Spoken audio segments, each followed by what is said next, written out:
Nou, het is correct zoals een slager. Een slager keurt zijn eigen vlees ook niet. En de BMW wil de regie graag in eigen handen houden. En ik ben bang dan dat zij een onafhankelijk onderzoeksbureau, die zij wel kennen, die betalen we door de gemeente. En vervolgens dan gaan ze een onderzoek doen. Ik hoop dat ze diep gaan door, ja. Maar ik had het idee dat de medewerkers die er nu binnen, dat die net echt waren te zien wat er daadwerkelijk speelt. Alweer hier werken Jantina Pool uit Drachten bij de gemeente Smellingeloon. Haar strijd jullie waard ze ontslaan. Vrienden Wiekerties die vertelde ze bij Omroep Friesland over de cultuur van angst en intimidatie die ten nevens haar heerst op het gemeentehuis. Het college van BW zei eerst hem er net in te herkennen, maar kondigde toons die toch een onderzoek aan. Juster wie een spoeddebat.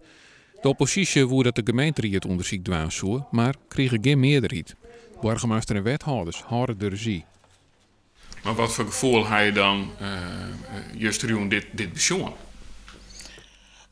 Boos, frustrerend, ongelooflijk. Daar zitten een paar mensen en die zullen dan even bepalen dat het net zo erg is. En aan de ene kant denk ik van, als je niks te verbergen had, waarom doe je dat zo moeilijk? Intussen is de zaak voor Jantina Pool zelfs wel in een streamversnelling kwam. De burgemeester wil haar ontslagdossier opnieuw beginnen. De wethouder van de Aard die had dus daarover bellen. Die had zij ineens gesloten, blijft gesloten. Aanleiding daarvan heb ik 2 weken geleden een aangetekende brief die naar de burgemeester hemzelf. En toen, naar aanleiding daarvan, denk ik dat ik met je bellen ben door de burgemeester. En ik ben natuurlijk helemaal oerdonderd. En hij zei van dat hij opnieuw eens even beschermen hoe het allemaal kwam te zien. Dus ik zei, begrijp ik het goed wat mijn dossier heropent? Hij zei van ja.